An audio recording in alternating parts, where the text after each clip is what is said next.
যে আলেমরা যারা আমরা রয়েছি, আমরা যারা সমাজের নেতৃত্ব দেই, মিম্বারের মধ্যে দাঁড়ায় কথা বলি, এই আলেমদেরকে চাকরির ভয় না করে, কারো কোনো পিছুটান না রেখে একবারে হক কথা কোরআন সুন্নাহর মধ্যে যা বলা হয়েছে এই হক কথা বলতে হবে। যদি সরাসরি হক কথা বলতে পারি, কোরআন সুন্নাহর কথাটা পৌঁছে দিতে পারি, তাহলে ইনশাআল্লাহ মানুষের মধ্যে চলে আসবে পরিবর্তন, এর আগে আসবে না। সম্মানিত উপস্থিতি, আজ আমি আপনাদের সামনে সংক্ষিপ্ত আকারে কুরআন ও সহিহ হাদিসের দলিল সহকারে যে বিষয়টি নিয়ে আলোচনা করব তা হচ্ছে মাদক দ্রব্যের কুফল ও প্রতিকার। সম্মানিত উপস্থিতি, মাদক দ্রব্য এমনই একটি বিষয়, এই বিষয়ে আমাদের সকলের জানা উচিত। কেননা এই মাদক দ্রব্যের কুফল আমাদের সমাজের মধ্যে এমনইভাবে ছড়িয়ে ছিটিয়ে রয়েছে যে এই একটি ভালো সমাজ, সুস্থ সমাজ, সুন্দর সমাজ আজকে মাদক দ্রব্যের কারণে আজকে নষ্ট হয়ে যাচ্ছে। এজন্য আমাদের এই মাদক দ্রব্য সম্পর্কে কুরআনে আল্লাহ রাব্বুল আলামিন কি বলেছেন এবং রাসূল ইসলাম হাদিসের মধ্যে কি বলেছেন, এই বিষয়ে আমাদের অবশ্যই জ্ঞান অর্জন করতে হবে। মাদক দ্রব্য এক নীরব ঘাতক এবং এক ভয়াবহ ফিতনা। বর্তমান সমাজে মাদক এমনভাবে ছড়িয়ে পড়েছে যে যুব সমাজ ধ্বংস হয়ে যাচ্ছে, পরিবারগুলো ভেঙে যাচ্ছে, এমনকি ঈমানগুলো নষ্ট হয়ে যাচ্ছে। এজন্য এই মাদক দ্রব্য সম্পর্কে আপনার আমার সকলের সঠিক জ্ঞান থাকা উচিত। এই বিষয়ে আপনার আমার সঠিক জ্ঞান অর্জনের মাধ্যমে সঠিক সিদ্ধান্ত নিয়ে সঠিক বিষয়টি গ্রহণ করা উচিত। সম্মানিত উপস্থিতি, ইসলাম সকল প্রকার মাদক তথা নেশাদার দ্রব্য হারাম ঘোষণা করেছেন। রাসূল ইসলাম তিনি বলেছেন যে কুল্লু মুস্কিরুন খামরুন ওয়া কুল্লু খামরুন হারামুন, প্রত্যেক নেশাদার দ্রব্যই হচ্ছে মদ আর যাবতীয় মদই হচ্ছে হারাম।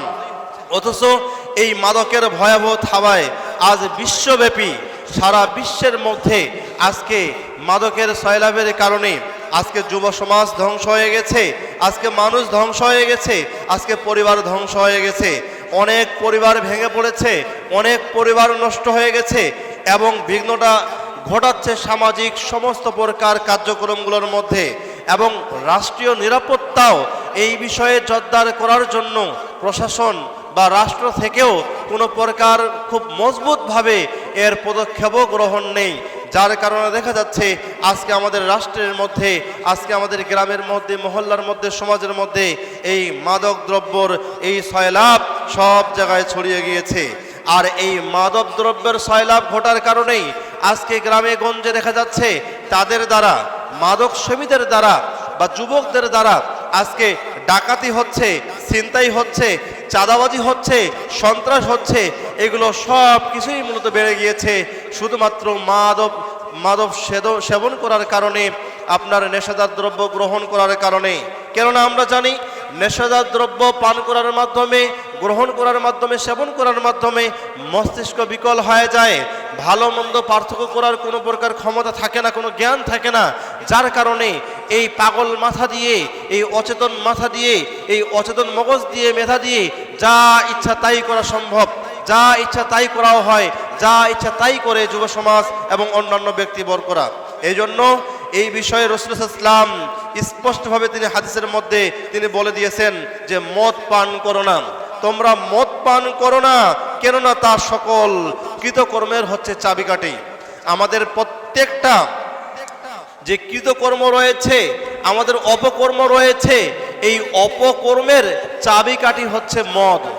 আর যারাই মদ পান করবে তারা একবারে সকল প্রকার অপরাধগুলো তাদের দ্বারা সংগঠিত হওয়া, তাদের দ্বারা পালন হওয়া, তাদের দ্বারা এটা বাস্তবায়ন হওয়া কোনো আর সমস্যা হবে না। কেননা মদ গ্রহণ করার মাধ্যমেই তার দ্বারা সকল পাপের রাস্তাগুলো উন্মুক্ত হয়ে যায়, তার দ্বারা সকল পাপের রাস্তাগুলো খুলে যায়, যার কারণে তার দ্বারা আর কোনো প্রকার সমাজে ভালো কাজ হয় না, পরিবারে ভালো কাজ হয় না, রাষ্ট্রে ভালো কাজ হয় না। অন্য হাদিসের মধ্যে আসছে রাসূল ইসলাম বলেছেন তোমরা মদ থেকে বেঁচে থাকো, কেননা তা অশ্লীল কাজের মূল। মদ থেকে রাসূল ইসলাম নিষেধ করেছেন, দূরে থাকতে বলেছেন। এর কারণ হচ্ছে যত প্রকার অশ্লীল খারাপ কাজ রয়েছে, সমস্ত প্রকার খারাপ কাজে মানুষকে প্রবেশ করায় মদ। যারা মদ্যপান করে তাদের দ্বারা অশ্লীল বাক্য উচ্চারণ করা, তাদের দ্বারা খারাপ কিছু করা কোনো প্রকার সমস্যা হয় না। কেননা তাদের মস্তিষ্ক বিকল হয়ে যায়। মস্তিষ্ক বিকল হওয়ার মাধ্যমে তার ভালো মন্দ বিচার বিবেচনা করা, যাচাই বাছাই করা আর কোনো প্রকার সম্ভব হয় না, যার কারণে ওই মানুষটি সমস্ত প্রকার পাপাচার অশ্লীল কাজগুলো করে থাকে। সম্মানিত উপস্থিতি, আমরা এই বিষয়ে আমরা আজকে আলোচনা করব ইনশাআল্লাহ।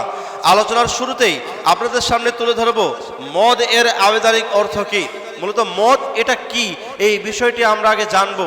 আমাদের এই বিষয়টি জানতে হবে, তারপরে আমাদের সিদ্ধান্ত গ্রহণ করতে হবে যে দুনিয়াতে যত প্রকার নেশাদার দ্রব্য আছে আমরা গ্রহণ করব কি করব না। সম্মানিত উপস্থিতি, মাদক দ্রব্যের আরবি প্রতিশব্দ হচ্ছে খামর। মাদক দ্রব্যের আরবি প্রতিশব্দ হচ্ছে খামর, আর এর অর্থ হচ্ছে সমাচ্ছন্ন করা, ঢেকে দেয়া। আর এই সকল অর্থের সাথে সম্পর্কিত হওয়ার কারণেই মদ ও শরাবকে খমর বলা হয়েছে। অর্থাৎ একটা মানুষকে যখন তার মস্তিষ্ক বিকল করে দেয় কোনো একটা দ্রব্যের মাধ্যমে, কোনো একটা পানীয়ের মাধ্যমে, যখন ঢেকে দেয় তার নিজের অস্তিত্ব আর ওই সময় থাকে না, এটাকেই মূলত খমর বলা হচ্ছে, এটাকেই মূলত মদ বলা হচ্ছে। আর মদ হলো নেশাকর পানীয় যা সাধারণ আঙ্গুর থেকে তৈরি হয়, তবে অন্যান্য ফল ও ফুল থেকেও মদ তৈরি হতে পারে। এতে উত্তেজনা সৃষ্টির জন্য চিনি ও পানির মাধ্যমে ফল দ্বারা তৈরি হয়ে থাকে। তাহলে মদ যে তৈরি করা হয়, আঙ্গুর থেকেও মদ তৈরি করা হয়। আমরা জানি গ্রামে গঞ্জে অনেক মানুষ, আমরা এই গরমের সময়ে আমরা কি করি, রাতে যে ভাতটা বেঁচে যায় এটা পানি ঢেলে দেই, পানি ঢেলে দিয়ে আমরা সকালবেলা এটা পান্তা হিসেবে খাই।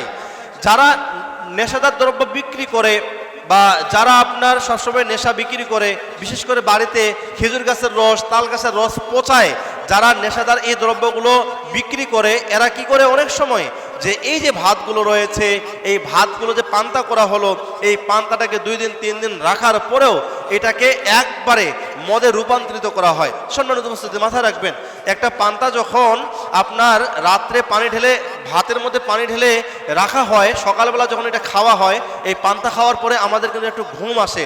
এই ঘুমটা আসার কারণ হচ্ছে রাত্রিবেলা ওই পানি দেওয়ার কারণে ওই ভাতের মধ্যে অ্যালকোহল তৈরি হয়ে যায়, আর এই অ্যালকোহলটাই হচ্ছে আপনার মদ, নেশা, যেটা নেশার কাজ করে। তো এই জন্য এই নেশাটা পানি দিয়ে, আপনার ভাত দিয়েও তৈরি হয়, ফল দিয়েও তৈরি হয়, চিনি দিয়েও তৈরি হয়। অর্থাৎ এগুলো তৈরি করার অনেকগুলো প্রসেস রয়েছে, মাধ্যম রয়েছে, যেগুলোর মাধ্যমে রিফাইন করে সুন্দর করে একটা পানীয় তৈরি করা হয়, যেটা আমরা বোতলজাত করে আমরা বিয়ার, হুইস্কি, বিভিন্ন প্রকার, তারপরে হচ্ছে ফ্যান্সি ডিল, আরও অন্যান্য যে পানীয় যে মদগুলো রয়েছে সেগুলো অনেকে আমরা সেবন করি, অথচ এগুলো সম্পূর্ণ হচ্ছে আপনার মদের উপকরণ। সম্মানিত উপস্থিতি, আসুন এবার আমরা জানবো যে পারিবারিক অর্থ কি বা পারিবারিক সংজ্ঞা কি। তো মদের পারিবারিক সংজ্ঞায় বলতে গেলে আমরা বলবো যে সকল বস্তু সেবনে মাদকতা সৃষ্টি হয়, যে সকল বস্তু সেবন করলে, পান করলে, খেলে আমাদের শরীরের মধ্যে উত্তেজনা তৈরি হয়, মাদকতা সৃষ্টি হয় এবং বৃদ্ধিকে আচ্ছন্ন করে ফেলে অথবা বোধ শক্তির উপর ক্ষতিকর প্রভাব বিস্তার করে, তাকে মাদক দ্রব্য বলে। তাহলে আমরা যে জিনিসটা খাবো সেটা গাঁজা হতে পারে, হেরোইন হতে পারে, আপনার তামাক হতে পারে, গুল হতে পারে, সিগারেট হতে পারে, বিড়ি হতে পারে, এরপরে হচ্ছে আপনার পানীয় হতে পারে। তো এগুলো খাওয়ার পরে শরীরের মধ্যে যদি উত্তেজনা তৈরি হয়, আমি খাবার পূর্বে যে ভালো অবস্থায় ছিলাম, এগুলো খাবার পরে, পান করার পরে, সেবন করার পরে আমি আর ওই পূর্বের অবস্থায় নেই, আমার মাথা ঘোরা শুরু হয়ে গেছে, আমার বুক ধড়ফড় করা শুরু হয়ে গেছে, আমার চোখ লাল হয়ে গেছে, আমার মস্তিষ্ক কাজ করতেছে না, আমি চোখ দিয়ে ঝাপসা দেখতেছি, এরকম যখন পরিবর্তন শরীরের মধ্যে চলে আসবে, এই চলে আসাটাই হচ্ছে শরীরের জন্য ক্ষতিকর। আর এই ক্ষতিকর যে বিষয়টা, বস্তুটা বিস্তার করতেছে শরীরের মধ্যে, এই বিস্তার করাটাকেই মূলত বলা হচ্ছে মাদক দ্রব্য। এটাই হলো মাদক দ্রব্য। অর্থাৎ যে জিনিসটা সেবন করলে শরীরের মধ্যে পরিবর্তন আসে আর নিজের মধ্যে কোনো কন্ট্রোল থাকে না, কোনো নিয়ন্ত্রণ করার ক্ষমতা থাকে না, ওটাই হলো মাদক দ্রব্য। পরশুদিন একটা ভিডিও দেখলাম, মাজারে যে সমস্ত মানুষেরা দিনরাত 24 ঘন্টা থাকে, তো ওরা কিন্তু গাঁজা সেবন করে। তো গাঁজা সেবন যারা করে তারা কিন্তু তাদের মস্তিষ্ক বিকল হয়ে যায়, তারা ভালো মন্দ নির্ধারণ করতে পারে না। তো একজন মাজারের খাদেম সে বলল যে এই গাঁজা এটা হচ্ছে আল্লাহর সৃষ্টি গাছ, এটা হলো আল্লাহর সৃষ্টি গাছ, এটা আমরা খাবো, এটা খাওয়াতে বাধা কেন? আর আল্লাহ যদি সৃষ্টি করছে আমাকে খেতে হবে। এখন সম্মানিত উপস্থিতি, আল্লাহ তাআলা সমস্ত মাখলুকাত সৃষ্টি করেছেন, আমরা জানি। বিজ্ঞানীদের ভাষায় 18,000 মাখলুকাত, আর সাধারণভাবে কোরআনের ভাষায় হচ্ছে অগণিত মাখলুকাত, যার কোনো গণনা হয় না, গণনা শেষ করতে পারবো না। কিন্তু আল্লাহ রাব্বুল আলামিন পবিত্র কোরআনুল কারিমে এবং রাসূল ইসলামের মাধ্যমে কোনটা খাওয়া যাবে কোনটা খাওয়া যাবে না এই বিষয়ে স্পষ্ট করেছেন। আল্লাহ তাআলা সমস্ত মাখলুকাত সৃষ্টি করেছেন। আমরা সাধারণ মানুষ যখন যুক্তি দেই যে আল্লাহ তাআলা যেহেতু মদ সৃষ্টি করেছেন, গাজার গাছ সৃষ্টি করেছেন, তামাক সৃষ্টি করেছেন, তাহলে আমরা কি খাবো না? আল্লাহ দিয়েছেন, আমরা খাবো। তবে কথা হচ্ছে আল্লাহ তাআলা সমস্ত মাখলুকাত সৃষ্টি করেছেন, তবে কোন মাখলুকাত খাওয়া যাবে আর কোনটা খাওয়া যাবে না এই বিষয়ে আল্লাহ রাব্বুল আলামিন কুরআনুল কারীমের মধ্যে আয়াত নাযিল করেছেন, এবং রাসূল ইসলাম সেই আয়াতের ব্যাখ্যায় তিনি অনেকগুলো হাদিস বলেছেন। তাহলে আমাদের শরিয়া বুঝার মানদণ্ড হচ্ছে কুরআন সুন্নাহ, ইসলাম পালন করার মানদণ্ড হচ্ছে কুরআন সুন্নাহ। কুরআন এবং সহিহ হাদিস যখন আমরা মানব, কুরআন এবং সহিহ সুন্নাহ যখন আমরা মানব, তখনই কিন্তু আমাদের সামনে ভালো মন্দ যা রয়েছে তা স্পষ্ট হয়ে যাবে। এই জন্য সম্মানিত উপস্থিতি, পারিবারিক সংজ্ঞা থেকে আমরা স্পষ্ট বুঝতে পারলাম যে যে সকল বিষয় বস্তু পান করলে, সেবন করলে, ভক্ষণ করলে আমাদের শরীরের মধ্যে নিজেদেরকে কন্ট্রোলে রাখা যায় না, মাদকতা তৈরি হয়, উত্তেজনা তৈরি হয়, মাথা ঝিমঝিম করা শুরু করে, চোখ ঘোরা শুরু করে, এরপরে হচ্ছে চোখে আপনার ধাঁধানো দেখানো শুরু করে, এরকম যদি পরিবর্তন হয় তাহলে যেই জিনিসটা আমরা খেলাম সেটাই হচ্ছে মাদক, আর সেটাই মূলত হচ্ছে কোরআন সুন্নাহ অনুযায়ী খাওয়া হারাম বা নিষেধ। সম্মানিত উপস্থিতি, তো এই মাদকের বিষয়ে রাসূল ইসলাম স্পষ্টভাবে তিনি হাদিসের মধ্যে বলেছেন যে মদ বা মাদক দ্রব্য তাই যা জ্ঞান বুদ্ধিকে আচ্ছন্ন করে দেয় বা ঢেকে দেয়। মদ বা মাদক দ্রব্য হচ্ছে সেই বস্তুটা যেটা পান করলে আমাদের জ্ঞান, আমাদের বিবেক, আমাদের বুদ্ধিকে আচ্ছন্ন করে দেয়, মানে ঢেকে দেয়, এটা আর কোনো কাজ করে না। এটাই হলো মূলত হচ্ছে মাদক, এটাই হলো মূলত হচ্ছে নেশাদার দ্রব্য। সম্মানিত উপস্থিতি, আসুন আমরা এবার কুরআন এবং সহিহ হাদিস থেকে জানার চেষ্টা করব যে মাদক নিষিদ্ধকরণের কিছু আয়াত এবং ইসলাম এই বিষয়ে কি বলেছেন। যদি আমরা বলি তাহলে আমরা বলবো যে ইসলাম শুরুতেই মন্দ হারাম ঘোষণা করেননি। এই মাদকের বিষয় বা নেশাদার দ্রব্যের বিষয়ে ইসলাম সর্বপ্রথম এটাকে মন্দ বা হারাম ঘোষণা করেননি, বরং এটি নিষিদ্ধকরণে শরীয়ত এমন পর্যায়ক্রমে ব্যবস্থা গ্রহণ করেছিল যে আজীবনের অভ্যাস ত্যাগ করা মানুষের পক্ষে যেন অত্যন্ত সহজ বলে মনে হয়। তো এই জন্য ইসলাম একান্ত বৈজ্ঞানিক পদ্ধতিতে প্রথমে শরাবের মন্দ দিকগুলো মানবদের কাছে পৌঁছিয়ে দেন এবং জানিয়ে দেন, এরপরে আস্তে আস্তে করে এই শরাবগুলোকে নির্মূল করেন। এরপরে মানুষ যেন দৈনন্দিন জীবনে তাদের কাজগুলো ভালোভাবে করতে পারে এবং সে অনুযায়ী চলতে পারে, এবং এটা থেকে যে মাদকের একটা ভয়াবহতা রয়েছে এই বিষয়ে কুরআন আমাদেরকে, ইসলাম আমাদেরকে শিক্ষা দিয়েছেন। তো এই বিষয়ে সর্বপ্রথমে মহান আল্লাহ রাব্বুল আলামিন পবিত্র কুরআনুল কারীমের সূরা বাকারার 219 নম্বর আয়াত নাযিল করে আল্লাহ রাব্বুল আলামিন জানিয়ে দিয়েছেন। মহান আল্লাহ রাব্বুল আলামিন বলেন, তারা আপনাকে মদ ও জুয়া সম্পর্কে জিজ্ঞাসা করে, বলুন এ দুইয়ের মধ্যে রয়েছে মহাপাপ আর মানুষের জন্য উপকারিতাও রয়েছে, তবে এগুলোর পাপ উপকারিতার থেকে অপকারিতা হচ্ছে অনেক বেশি। তাহলে রাসূল ইসলামকে যখন মানুষেরা জিজ্ঞাসা করেছিল মদ এবং জুয়া সম্পর্কে, আল্লাহ তাআলা আয়াত নাযিল করে জানিয়ে দিয়েছেন যে আপনি তাদেরকে বলে দিন এই দুইটাই হচ্ছে মহাপাপ। মদ এবং জুয়া হচ্ছে মহাপাপ, পাপের কাজ, আর এই দুইটার মধ্যে যতটুকু উপকারিতা রয়েছে তার থেকে ক্ষতিটা বেশি। এই দুইটার মধ্যে যতটুকু উপকারিতা রয়েছে তার থেকে ক্ষতিটা বেশি। তো তাহলে মদ এবং জুয়ার মাধ্যমে উপকার কি? তো মদের মাধ্যমে উপকার হচ্ছে কেউ যদি তার নিজের কষ্ট ভুলে থাকতে চায় তাহলে তার ওই সময় তার মস্তিষ্ককে যেন বিকল করে দেয়, আর বিকল করার মাধ্যম হচ্ছে মদ। মদ পান করলে ওই সময় তার মস্তিষ্ক বা ওই চিন্তা চেতনা মাথায় থাকে না, ওই সময় কি হয়ে যায়, তার সমস্ত প্রকার টেনশন দূর হয়ে যায়, ওই চিন্তা থেকে মুক্ত হয়ে যায়, সাময়িক সে মনে করতেছে এটা তার উপকার। আর জুয়ার উপকার কি? জুয়ার উপকার হচ্ছে 10 জন মিলে 5 জন মিলে কেউ খেলতেছে, টাকা দিয়ে বাজি ধরে, তো একটা বাজিতে 1000 টাকা। এভাবে আপনার মনে করেন যে যেই ব্যক্তি আপনার বাজিতে জিতলো, সে 10 জনের কাছ থেকে 9 জনের কাছ থেকে 9000 টাকা করে পাইলো। একটা চান্সে 9000 টাকা সে লাভ করলো, কিন্তু এতে সে উপকার পাইলো, তার মনে হচ্ছে সে উপকৃত হলো, কিন্তু ইসলামিক দিক থেকে, কোরআন সুন্নাহর দিক থেকে সে মূলত উপকৃত হলো না, সে মূলত ক্ষতিগ্রস্ত হলো। এই জন্য এই আয়াত নাযিল করে আল্লাহ রাব্বুল আলামিন স্পষ্টভাবে সমস্ত উম্মতে মুহাম্মাদীদেরকে জানিয়ে দিয়েছেন।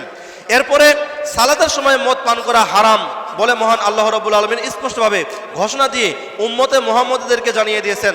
মহান আল্লাহ রাব্বুল আলামিন সূরা নিসার 43 নম্বর আয়াত নাযিল করে এই আয়াতের মধ্যে স্পষ্টভাবে জানিয়ে দিয়েছেন। মহান আল্লাহ রাব্বুল আলামিন বলেন যে, হে ঈমানদারগণ, তোমরা যখন নেশাগ্রস্ত থাকো তখন সালাতের ধারেও যেও না, সালাতের নিকটবর্তী হয় না, সালাতের কাছে যেও না। তাহলে আল্লাহ তাআলা নিষেধ করেছেন ঈমানদার ব্যক্তিদেরকে, যারা সালাত আদায় করে তাদেরকে, ওই ঈমানদার ব্যক্তিদেরকে বলেছে, তোমরা যখন নেশাদার অবস্থায় থাকো, নেশা করে থাকো, তোমরা যখন মদ্যপান করা অবস্থায় থাকো, তোমরা ওই মদ্যপান করা অবস্থায় তোমরা মসজিদের বা সালাতের নিকটবর্তী হয় না, তোমরা নামাজ পড়তে যেও না।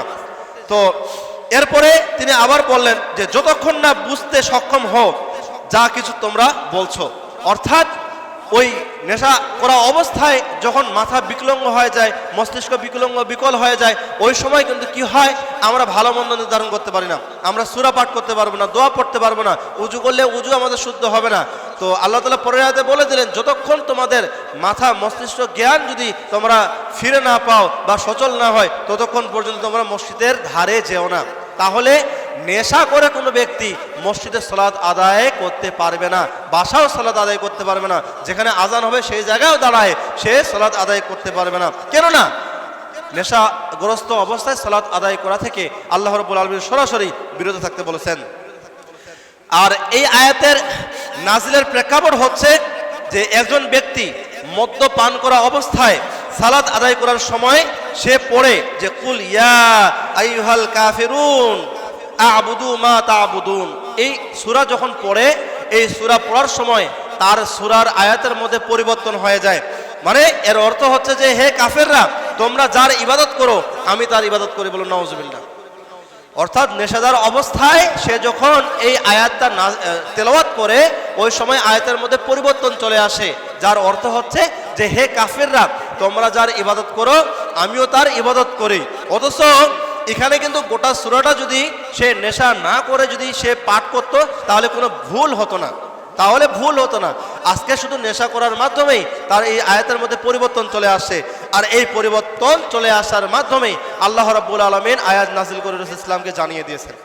আল্লাহ রাব্বুল আলামিন ওই সময় আয়াত নাযিল করে রাসূল ইসলামকে জানিয়ে দিয়েছেন যে, তোমরা নেশাদার অবস্থায় সালাতের নিকটবর্তী হয় না, সালাতের নিকটবর্তী হয় না। সম্মানিত উপস্থিতি, অতঃপর চিরতরে মহান আল্লাহ রাব্বুল আলামিন এই মদকে হারাম ঘোষণা করেছেন।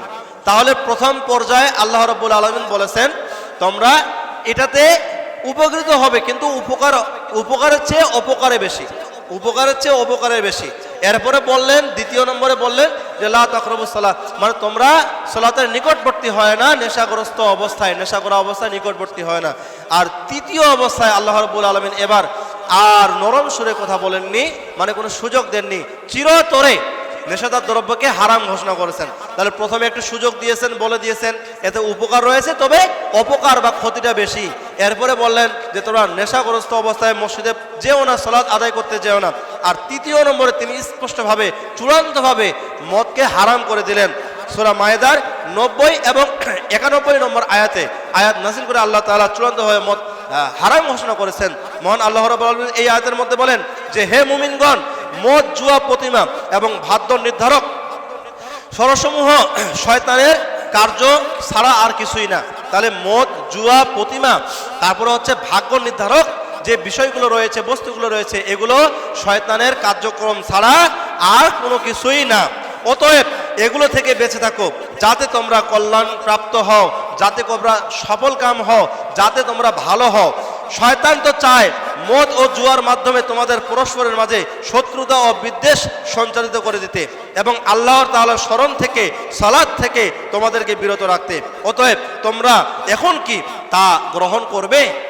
তাহলে সম্মানিত উপস্থিতি, এই দুইটা আয়াত থেকে স্পষ্ট আমরা বুঝতে পারলাম মদ, জুয়া, প্রতিমা মানে মূর্তি পূজা, এরপরে হচ্ছে তাকদীরের ভালো মন্দ যাচাই বাছাই করার জন্য রোজার কাছে, কবিরাজের কাছে যে যাওয়া হয়, টিয়া পাখির মাধ্যমে ভাগ্য নির্ধারণ করা হয় বা দেখা হয়, হাতের রেখা দেখে ভাগ্য কি আছে না আছে এটা যারা দেখে, জ্যোতিষীরা যারা দেখে, এগুলোকে আল্লাহ রাব্বুল আলামিন একবারে হারাম ঘোষণা করেছেন।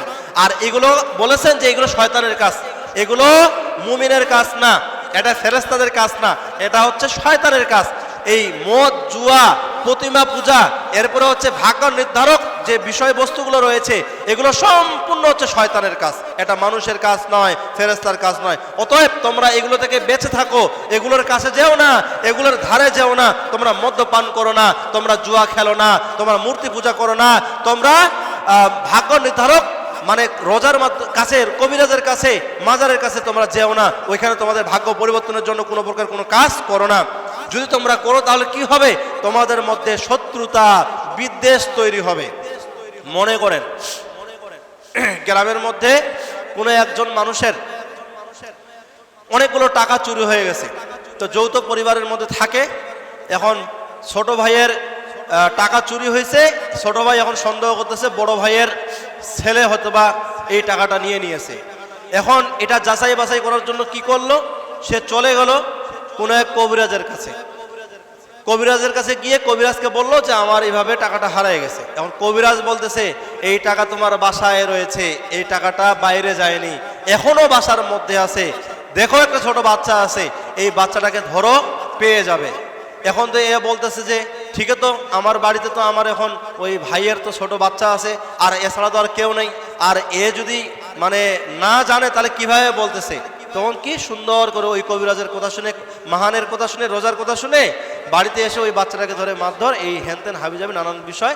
পরবর্তীতে দেখা গেল যে তাদের মধ্যে যে বন্ডিং ছিল, এই বন্ডিংটা নষ্ট হয়ে গেল, তাদের মধ্যে বিদ্বেষ তৈরি হয়ে গেল, ঝগড়া তৈরি হয়ে গেল, মামলা টামলা হামলা অনেক কিছু হয়ে গেল। কয়েকদিন পর দেখা যাচ্ছে যে ওই টাকাটা ভুল ক্রমে কোনো একটা ইঁদুর ওই টোপলাটা টানে নিয়ে পিছনে ফেলায় রাখছে। এখন বাড়ি ঘর এটা ঝাড় দিতে গিয়ে ওইটা পরে পেয়ে গেল। সম্মানিত উপস্থিতি, এই জন্য মাথায় রাখতে হবে মদ, জুয়া, প্রতিমা পূজা, এরপরে হচ্ছে ভাগ্য নির্ধারক বস্তুগুলো বা তাকদীরের ভালো মন্দ যাচাই বাছাই করার জন্য রোজার কাছে যাওয়ার এই বিষয়গুলো সম্পূর্ণ শয়তানের কাজ, এগুলো মানুষের কাজ নয়। আর এগুলোর মধ্যে যারাই যাবে তারা ক্ষতিগ্রস্ত হবে, তাদের মধ্যে বিদ্বেষ তৈরি হবে, শত্রুতা সঞ্চয় হবে। কেননা এগুলো আল্লাহ তাআলার স্মরণ থেকে আমাদেরকে দূরে রাখে, সালাত থেকে দূরে রাখে। আর এই বিষয়গুলো জানার পরেও কি আমরা সতর্ক হব না? এই কথা আমার নয়, এই কথা মহান আল্লাহ রাব্বুল আলামিন পবিত্র কোরআন কারিমে সূরা মায়েদার 90 এবং 91 নম্বর আয়াত নাজিল করে সমস্ত বিশ্ববাসীকে, উম্মতে মুহাম্মদীদেরকে জানিয়ে দিয়েছেন। এই জন্য সম্মানিত উপস্থিতি, এই বিষয়গুলো থেকে আমাদেরকে লক্ষ্য রাখতে হবে এবং দূরে থাকতে হবে। শরীয়তের নির্দেশসমূহের প্রতি আমাদের গভীরভাবে লক্ষ্য করতে হবে যে কোনটা করলে আমাদের জন্য ভালো হবে, কোনটা করলে খারাপ হবে। এই বিষয়গুলো, এই হুকুমগুলো জেনে আমাদেরকে ভালো মন্দ গ্রহণ করার চেষ্টা করতে হবে। কেননা আমরা জানি মহান আল্লাহ রাব্বুল আলামিন কোন মানুষের প্রতি জুলুম করেন না। আল্লাহ রাব্বুল আলামিন পবিত্র কোরআন কারিমে 2 নম্বর সূরার 286 নম্বর আয়াতের মধ্যে আয়াত নাযিল করে জানিয়ে দিয়েছেন যে লা ইউকাল্লিফুল্লাহু নাফসান ইল্লা উসআহা, আল্লাহ কাউকে তার সাধ্য ব্যতীত কোনো কাজের দ্বারা চাপিয়ে দেন না, বা কোনো কাজ চাপিয়ে দেন না, বা কোনো কাজে নির্দেশ প্রদান করেন না। একটা মানুষের সাধ্য যতটুকু আল্লাহ তাআলা তাকে ততটুকুই করার জন্য নির্দেশ দেন, বা ততটুকুই তাকে সক্ষমতা দেন, এর বাইরে কোনো কিছু চাপিয়ে দেন না। এজন্য মনে রাখতে হবে রাসূল ইসলাম এর প্রেরিত এক ব্যক্তি যখন মদিনার অলিগলিতে প্রচার করতে লাগলো যে আজ থেকে মদ্যপান করা হারাম, আজ থেকে চূড়ান্তভাবে মদ পান করা হারাম, তখন যাদের হাতের মধ্যে শরাব ছিল, যারা শরাব খাচ্ছিল, গলার মধ্যে চলে গেছে, পেটে যায়নি, সঙ্গে সঙ্গে তারা গলা থেকে উগলে ফেলে দিয়েছে, বলুন সুবহানাল্লাহ। যাদের বাড়ির মধ্যে মদ ছিল, শরাব ছিল, এই আয়াত, এই ঘোষণা শোনার সাথে সাথে তারা তাদের বাড়ি থেকে সমস্ত প্রকার কলস থেকে, বাসনা থেকে সমস্ত প্রকার মদ্য পানীয় সব ফেলে দিল। এমনভাবে সবাই ফেলা শুরু করলো, মদিনার অলিগলিগুলো মদের স্রোতে বয়ে গেল, বলুন সুবহানাল্লাহ।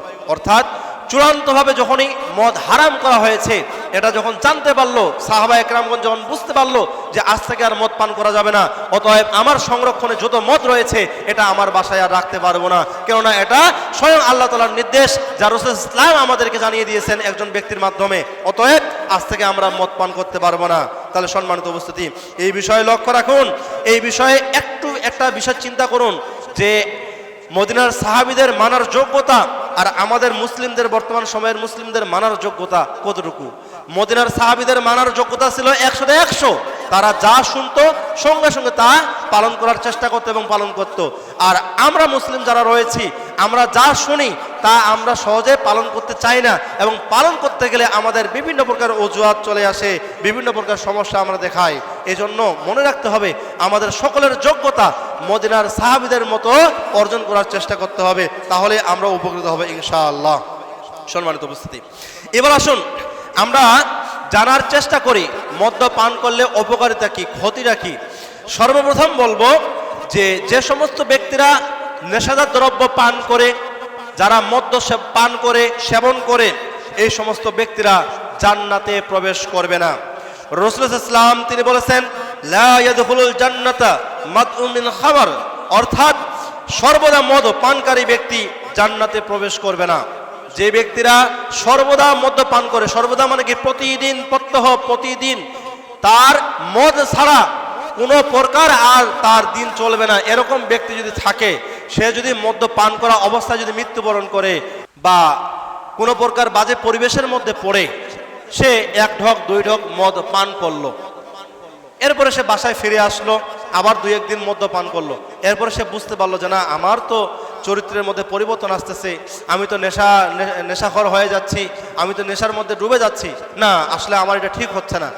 ও যখন ফিরে আসবে তওবা করবে, আর কোনোদিন মদ্যপান করবে না, ইনশাআল্লাহ ওই ব্যক্তি জান্নাতে সুগ্রাণ পাবেন, জান্নাতে যাবেন। আর যে সমস্ত ব্যক্তিরা সর্বদা এই মদ্যপানের মধ্যেই থাকবে, মদ্যপান করবে, সে তার মধ্যে পরিবর্তন নিয়ে আসবে না, মদ্যপান করা থেকে বিরত রাখেনি, রমজান মাস হোক, রমজানের বাইরে হোক, 12টি মাস সমান করে দিয়েছে, ওই ব্যক্তির কপালে নসিবে জান্নাত জুটবে না। এই কথা আমার নয়, এই কথা স্বয়ং রাসূল সাল্লাল্লাহু আলাইহি ওয়াসাল্লাম বলেছেন। এই জন্য মাথায় রাখতে হবে, মদ্যপানকারী, মদ্য সেবনকারী সর্বদা ব্যক্তিরা তারা জান্নাতে প্রবেশ করবে না, মূলত তারা জাহান্নামেই যাবে। শুধু তাই নয়, যারা মদ্যপান করবে, এই মদ্যপানকারী ব্যক্তিরা, মদ্য সেবন করা ব্যক্তিরা, তারা যদি ইবাদত করে, সালাত আদায় করে, তাদের 40 দিনের আপনার সালাত কবুল হয় না, বলুন নাউজুবিল্লাহ। যারা মদ্যপান করে, মদ্য সেবন করে, এই সমস্ত ব্যক্তিরা 40 দিন পর্যন্ত তারা ইবাদত করলে তাদের সালাত কবুল হবে না, তাদের ইবাদত কবুল হবে না। হাদিসের মধ্যে আসে, আব্দুল্লাহ ইবনে ওমর রাদিয়াল্লাহু আনহু তিনি বলেন, রাসূল সাল্লাল্লাহু আলাইহি ওয়াসাল্লাম বলেছেন, যে ব্যক্তি নেশাদার দ্রব্য পান করবে, আল্লাহ তার 40 দিন সালাত কবুল করবেন না। যে সমস্ত ব্যক্তিরা নেশাদার দ্রব্য পান করবে, আল্লাহ তার 40 দিনের ইবাদত সালাত কবুল করবে না। আমি আজকে নেশাদার দ্রব্য পান করব, মানে আজ থেকে সামনের 40 দিন আল্লাহ তাআলা আমার সালাত কবুল করবেন না। মানে এই কথা কিন্তু আমার নয়, এই কথা স্বয়ং রাসূল সাল্লাল্লাহু আলাইহি ওয়াসাল্লাম বলেছেন। আব্দুল্লাহ ইবনে ওমর তিনি এই হাদিসটা বর্ণনা করেছেন, হাদিসের মান সহিহ। যদি এই অবস্থায় মারা যায়, এই নেশা করা অবস্থায় যদি ওই ব্যক্তি মারা যায়, তাহলে ওই ব্যক্তি জাহান্নামে যাবে, বলুন নাউজুবিল্লাহ। নেশা করা অবস্থায় যদি কোনো ব্যক্তি মারা যায়, ওই ব্যক্তি যদি মারা যায়, তাহলে ওই ব্যক্তি জাহান্নামে যাবে। যদি তওবা করে, তাহলে আল্লাহ তাআলা তার তওবা কবুল করবে, বলুন সুবহানাল্লাহ। নেশা করা অবস্থায় সে যদি বুঝতে পারে যে আমার ভুল হয়ে গেছে, সে যদি উত্তম রূপে তওবা করে, তওবাতুন নাসুহা তার কপালে যদি জুটে, উত্তম তওবা যদি জুটে, তাহলে আল্লাহ রাব্বুল আলামিন তাকে কি করবেন? ক্ষমা করবেন, তাকে মাফ করবেন। আবার যদি নেশাদার দ্রব্য পান করে, তাহলে আল্লাহ তাআলা আবার তার 40 দিনের মানে ইবাদত কবুল করবেন না। মানে সে নেশা করছে, নেশা করার পরে আবার কি করছে? তওবা করছে। তওবা করার পরে আবার সে কি করলো? সে নেশা করলো, আবার পূর্বের জায়গায় সেই নেশায় সে আবার চুমুক দিল বা বিড়ি সিগারেট সে পান করলো, খাইলো, তো আবার আল্লাহ রাব্বুল আলামিন তার সামনের 40 দিনের আবার কি ইবাদত কবুল করবেন না। যদি এই অবস্থায় সে মারা যায়, তাহলেও সে জাহান্নামী। আমি কিন্তু হাদিসটা কিন্তু বলতে আছি, যদি এই অবস্থায় যদি সে মারা যায়, তাহলে সে কি? জাহান্নামী, মানে সে জাহান্নামে যাবে। আর যদি সে তওবা করে, তাহলে সে কি হবে? আল্লাহ তাআলা তার সালাত কবুল করবে এবং তার সমস্ত প্রকার ইবাদত কবুল হবে। আবার এই অবস্থায় যদি সে মারা যায় তাহলে সে জান্নাতি হবে। এরপরে আবার যদি নেশার মধ্যে ডুবে যায়, আবার সে কি হবে, আপনার তার সামনের 40 দিনের সালাত কবুল হবে না, সে আবার কি আপনার জাহান্নাম, ওই অবস্থা মারা গেলে সে জাহান্নামী হবে। আর তওবা করলে আল্লাহ তাআলা তওবা কবুল করবেন। তো লোকটি যদি চতুর্থবার মদ্য পান করে, আল্লাহ তাকে কিয়ামতের দিন রাগাতুল খাবাল পান করাবেন। মানে এইভাবে সে আল্লাহর সঙ্গে ঢং শুরু করছে, একবার নেশা করে, একবার তওবা করে, আবার নেশা করে, আবার তওবা করে, আবার নেশা করে, আবার তওবা করে। এইভাবে করতে করতে যখন চতুর্থবার হবে তখন কিন্তু আর তার কোনো সুযোগ থাকবে না। তো সে যখন মারা যাবে সে তো জাহান্নামে যাবে, এবং জাহান্নামে যাওয়ার পরে আল্লাহ রাব্বুল আলামিন কিয়ামতের দিন ওই নেশাদার ব্যক্তিকে, নেশাখোর ব্যক্তিকে রাগাতুল খাবাল পান করাবেন। তো সাহাবীগণ জিজ্ঞাসা করলেন যে হে আল্লাহর রাসূল ইসলাম, রাগাতে খাবাল কি? তো রাসূল ইসলাম বললেন যে আগুনের তাপে জাহান্নামীদের শরীর হতে গড়ে পড়া রক্ত পুষ মিশ্রিত গরম তরল পদার্থ। বলুন নাউজুবিল্লাহ। তাহলে চিন্তা করছেন, জান্নাতি যারা হবে তারা শুধু মন থেকে ইচ্ছা করবে যে এই পশুটা খাবো, এই প্রাণীটা খাবো, এই পানীয়টা খাবো, এই খাবো, সেই খাবো, আল্লাহ তাআলা সঙ্গে সঙ্গে দিয়ে দিবেন। বলুন সুবহানাল্লাহ।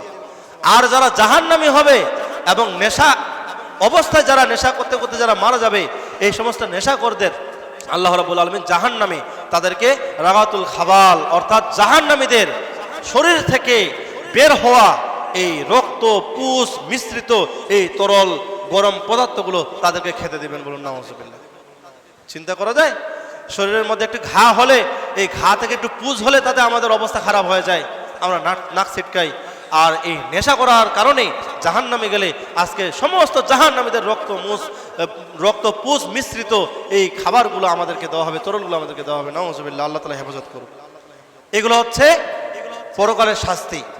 সম্মানিত উপস্থিতি, সময় শেষের দিকে, পরিশেষে সংক্ষিপ্ত আকারে কয়েকটি বিষয় তুলে ধরবো ইনশাআল্লাহ। তো মদের সাথে সম্পৃক্ত যে সমস্ত ব্যক্তিরা আছেন, এই ব্যক্তিদের প্রতি রাসূল ইসলাম এর অভিশাপ। যারা মদের সাথে জড়িত, যারা নেশাদার দ্রব্যের সাথে জড়িত, এই সমস্ত ব্যক্তিদেরকে রাসূল ইসলাম অভিশাপ দিয়েছেন বা অভিশপ্ত তারা রাসূল ইসলামের কাছে। তো মদের সাথে সম্পর্ক রাখে এমন 10 শ্রেণীর লোকদের প্রতি রাসূল ইসলাম অভিশাপ করেছেন। প্রথম নম্বর ব্যক্তি হচ্ছে যে লোক মদের নির্যাস বের করে, যে লোক মদের নির্যাস বের করে। আপনার আমার বাসায় আঙ্গুর ফল রয়েছে, এখন মাথায় একটা দুষ্ট বুদ্ধি শয়তান দিয়ে দিল যে আঙ্গুরটা এইভাবে খাইলে টাকা কম পাচ্ছ, একটু এই আঙ্গুরটা থেকে রসটা নির্যাসটা বের করো, একটু পচায় মানুষকে খাওয়াও, মদ হয়ে গেলে এটা বেশি টাকায় তুমি বিক্রি করতে পারবে। এই শয়তানের ধোকায় পড়ে আমি কি করলাম, যে ওই আঙ্গুর থেকে, ওই ফল থেকে মদের নির্যাস বের করলাম। এই যে মদের নির্যাসটা বের করলাম, এই বের করার কারণে রাসূল ইসলাম সেই ব্যক্তিকে অভিশপ্ত করেছেন, মানে অভিশাপ দিয়েছেন। এরপরে হচ্ছে প্রস্তুতকারক। নির্যাস যে বের করলো বা যে আইডিয়াটা দিল, যে বুদ্ধি দিল, এই বুদ্ধি দেওয়ার পরে কোনো কোম্পানি, কোনো ব্যক্তি মেশিনের মাধ্যমে সে এটাকে প্রস্তুত করতেছে, যেই ব্যক্তি প্রস্তুত করতেছে তার প্রতিও রাসূল ইসলাম অভিশাপ করেছেন। এরপর হচ্ছে প্রস্তুত করার পরে যেই ব্যক্তি মদ্যপান করবে, মদ্যপানকারী ব্যক্তি, এই ব্যক্তির প্রতি রাসূল ইসলাম অভিশাপ করেছেন। আবার যে ব্যক্তি মদ পান করায়, অর্থাৎ যার বাসায় গিয়ে মদ পান করতেছি, যে ঢেলে খাওয়াচ্ছে, স্ত্রীকে দিয়ে হোক, মেয়েকে দিয়ে হোক, বা ছেলেকে দিয়ে হোক, বা নিজে হোক, বা অন্য কারো দ্বারা হোক, যে ঢেলে খাওয়াচ্ছে, ঢেলে দিতেছে, ওই ব্যক্তির প্রতিও রাসূল ইসলাম অভিশাপ দিয়েছেন বা অভিশপ্ত তারা। এরপরে 5 নম্বর হচ্ছে মদের আমদানিকারক। অর্থাৎ আমি এই গ্রামে মদ পান করার জন্য আসলাম, হঠাৎ করে একটা তৃতীয় ব্যক্তি সে লিঙ্ক এখানে কি করলো, তৈরি করলো যে আমি তোমাকে মদটা এনে দিব, মদের দাম 1000 টাকা, আমাকে দিতে হবে 500 টাকা। তো যে ব্যক্তি মদটা এনে দিতেছে, এই ব্যক্তির প্রতিও হচ্ছে আপনার অভিশাপ। রাসূল ইসলাম তাকে অভিশাপ দিয়েছেন। যার জন্য মদটা কেনা হয়, আমদানি করা হয়, যেই ব্যক্তির জন্য মদটা কিনে ওই ব্যক্তির হাতে পৌঁছিয়ে দেওয়া হয়, ওই ব্যক্তিকে রাসূল ইসলাম অভিশাপ দিয়েছেন। এরপরে হচ্ছে বিক্রেতা, যে মদের বার খুলে বসেছে, দোকান খুলে বসেছে, যে দোকানে আপনার মদ বিক্রি করতেছে, তার প্রতিও রাসূল ইসলামের অভিশাপ। এরপরে হচ্ছে যে ক্রেতা, যে মদ কেনে, তার প্রতি হচ্ছে রাসূল ইসলামের অভিশাপ। এবং যে গাড়ি দিয়ে সরবরাহ করা হয় বা যার মাধ্যমে সরবরাহ করা হয়, তার প্রতিও হচ্ছে রাসূল ইসলামের অভিশাপ। এবং সর্বশেষ হচ্ছে এর লভ্যাংশ ভক্ষণকারী। এই মদ থেকে যারা যারা যারা যারা যারা ভক্ষণ করে এর লাভটা যারা খায়, ভাঙতে ভাঙতে ভাঙতে 1 টাকা 2 টাকা 8 আনা এভাবে যারা খায়, তাদের প্রতিও রাসূল ইসলাম অভিশাপ দিয়েছেন বা অভিশপ্ত তারা। এই 10 শ্রেণীর ব্যক্তি আপনার হচ্ছে অভিশপ্ত। তারা যদি মদের সাথে জড়িত থাকে তাহলে রাসূল ইসলামের লানত, রাসূল ইসলামের অভিশাপ তাদের উপর আসবেই আসবে। দুনিয়াতে এর প্রতিফলন ঘটবে, পরকালেও এর প্রতিফলন ঘটবে ইনশাআল্লাহ। সম্মানিত উপস্থিতি, আসুন আমরা সর্বশেষ জানবো কিয়ামতের পূর্বে মদের ব্যাপকতা। কিয়ামত হওয়ার পূর্বে মদের ব্যাপকতা এমনভাবে বৃদ্ধি পাবে যে মদ পানকারীরা তারা পান করাকে অপরাধ মনে করবে না। কিয়ামতের পূর্বে এটা এমনই একটা বৃদ্ধি পাবে, যারা মদ্য সেবন করে, মদ্য পান করে, এটা যে একটা অপরাধ কুরআন সুন্নাহ অনুযায়ী, রাষ্ট্রীয় আইন অনুযায়ী এটাকে তারা অপরাধ হিসেবে গণ্য করবে না। হাদিসের মধ্যে আসে, আনাস রাদিয়াল্লাহু আনহু তিনি বলেন, আমি রাসূল ইসলামকে বলতে শুনেছি যে কিয়ামতের আলামত সমূহের মধ্যে রয়েছে এলেম উঠে যাবে, মূর্খতা, ব্যভিচার ও মদ্যপান বেড়ে যাবে, পুরুষের সংখ্যা হ্রাস পাবে এবং নারীর সংখ্যা বৃদ্ধি পাবে, এমনকি 50 জন মহিলার পরিচালক হবে একজন পুরুষ। সম্মানিত উপস্থিতি, এই হাদিস থেকে আমরা বুঝতে পারি যে মদের ব্যাপকতা বৃদ্ধি পাবে। আজকে দেখুন, আপনার আমার গ্রামে, পাশের গ্রামে, পাশের রাষ্ট্রে, সমস্ত জায়গায় মদের এমনই সয়লাভ, নেশাদার দ্রব্যের এমনই সয়লাভ যে আমরা সবাই নেশার মধ্যে পড়ে রয়েছি। আমরা আমাদের নিজের ছেলে মেয়েদেরকে কিভাবে এই নেশা থেকে বিরত রাখবো, এই বিষয়টা আমাদের মাথায় ঢুকে না। আমরা আজকে যারা মুরব্বী রয়েছি, বড় রয়েছি, যারা কোনোদিন নেশার কাছে যায়নি, নেশা পান করিনি, আজকে যারা সুন্দর পোশাক পরে আমরা সমাজের নেতৃত্ব দেই, অথচ আমার ছেলে সন্তানরাও আজকে নেশার মধ্যে কি নিমজ্জিত হচ্ছে, তাদের কারণে আজকে আমি সমাজে ভালোভাবে নেতৃত্ব দিতে পারতেছি না। মানে আমরা কিভাবে আমাদের সমাজকে পরিবর্তন করব, আমাদের সন্তানদেরকে বিরত রাখবো, এই বিষয়টা আমরা খুঁজে পাচ্ছি না। এই জন্য সম্মানিত উপস্থিতি, মনে রাখতে হবে এই মদ, এই সম্পর্কে আমরা যদি কোরআন সুন্নাহ অনুযায়ী যদি জ্ঞান অর্জন না করি, তাহলে কিন্তু কোনোদিন আমরা এটা থেকে বিরত থাকতে পারবো না। মদ, জুয়া এগুলো থেকে যদি আমরা দূরে থাকতে চাই, যেহেতু আমরা মুসলিম, ইসলামে এই বিষয়ে কি বলা হয়েছে, আল্লাহ রাসূল ইসলাম এই বিষয়ে কি বলেছেন, এটা আমাদেরকে পরিপূর্ণরূপে পালন করে চলতে হবে। তাহলেই কিন্তু আমরা এটা থেকে বিরত থাকতে পারবো, এর আগে এরপরে আমরা পারবো না। প্রতিকারের কয়েকটি পয়েন্ট বলে আমি শেষ করবো ইনশাআল্লাহ। প্রতিকারের মধ্যে সর্বপ্রথম হচ্ছে আমাদের সবার মধ্যে ইচ্ছা শক্তি থাকতে হবে। ইচ্ছা শক্তি কি? আমি মদ্যপান করেছি, ভুল করেছি, বাবা আমার ভুল হয়েছে, আর কোনোদিন আমি বাজে আড্ডায় যাব না, মদ্যপান করব না। এই ইচ্ছা শক্তি যদি থাকে তাহলে ইনশাআল্লাহ মদ্যপানের কাছে আমরা কেউ যাব না। এবং ইসলামের পরিপূর্ণরূপে শিক্ষা থাকতে হবে। ইসলামের পরিপূর্ণরূপে শিক্ষা থাকতে হবে। ইসলামের পরিপূর্ণ শিক্ষা থাকলে আর মদ্যপানের ভিতরে আমরা কেউ যাব না। এরপরে সামাজিক প্রতিরোধ আমাদেরকে গড়ে তুলতে হবে। আমাদের গ্রাম থেকে, আমাদের মসজিদ থেকে, আমাদের মাদ্রাসা থেকে, আমাদের মুরব্বীদের থেকে সামাজিক প্রতিরোধ গড়ে তোলার জন্য আমাদের কমিটি দরকার হলে তৈরি করতে হবে। আমাদেরকে বসতে হবে, আলোচনা করতে হবে, কারা মদ বিক্রি করে, কেন বিক্রি করে, তার অভাবটা কোথায়। তার মদ বিক্রি করা বাদ দিয়ে যদি আমরা তাকে হেল্প করি, যাকাত দিয়ে, সাধারণ দান দিয়ে বা কোনো কর্মসংস্থান তৈরি করে দিয়ে, তাহলে তো এই মদ আর গ্রামে ঢুকবে না। অথবা বাইরে থেকে কেউ আসতেছে, তাদেরকে আমরা প্রতিরোধ করব। এই জন্য গ্রামের মানুষদের আগে এখানে কি করতে হবে? সামাজিক প্রতিরোধ গড়ে তুলতে হবে। এবং মাদক মুক্ত এলাকা গড়ার জন্য, মাদক মুক্ত এলাকা গড়ার জন্য আমাদেরকে প্রতিশ্রুতিবদ্ধ হতে হবে। আমাদের সবাইকে ওয়াদা করতে হবে, শপথ করতে হবে, আমার গ্রাম আমি মাদক মুক্ত করব, মাদক ঢুকতে দিব না। কেউ মাদক বিক্রি করলে, সে বিজনেস হিসেবে গ্রহণ করলে তাকে সহযোগিতা করব অন্য কোনো কাজ দিয়ে। তারপরেও যেন সে কি মাদক বিক্রি না করে, গ্রামকে না পচায়, যুব সমাজকে না পচায়, মানুষদেরকে না পচায়। এই জন্য অবশ্যই মাদক মুক্ত এলাকা গঠন করার জন্য আমাদের সবার ঐক্য প্রচেষ্টা থাকতে হবে। এবং মাদকের বিষয়ে কোরআন হাদিস যা বলেছে, যা বলা হয়েছে, এই বিষয়গুলো সচেতনতা বৃদ্ধি করতে হবে, এর ক্ষতিকর দিকগুলো তুলে ধরতে হবে, এই বিষয়ে সমাজকে সচেতন করতে হবে।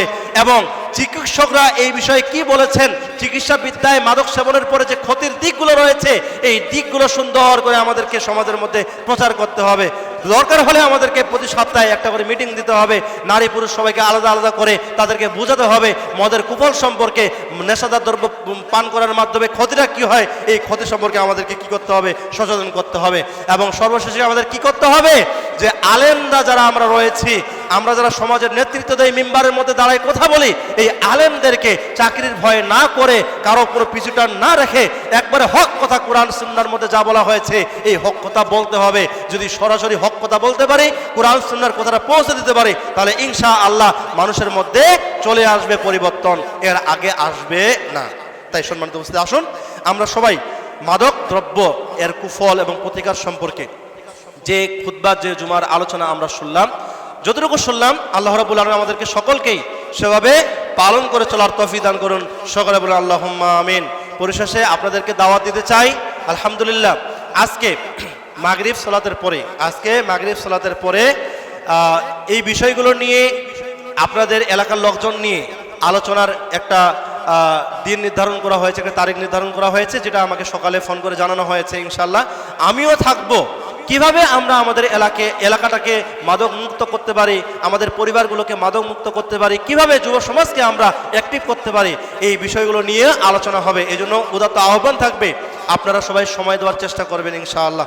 আল্লাহ রাব্বুল আলামিন আমাদের সকলকে যে বিষয়গুলো বললাম সেই বিষয়ের উপরে আলোচনা করার তৌফিক দান করুন, আমল করে চলার তৌফিক দান করুন। আল্লাহুম্মা আমিন। সুবহানাকাল্লাহুম্মা বিহামদিকা আশহাদু আল্লা ইলাহা ইল্লা আনতা আস্তাগফিরুকা ওয়া আতুবু ইলাইক।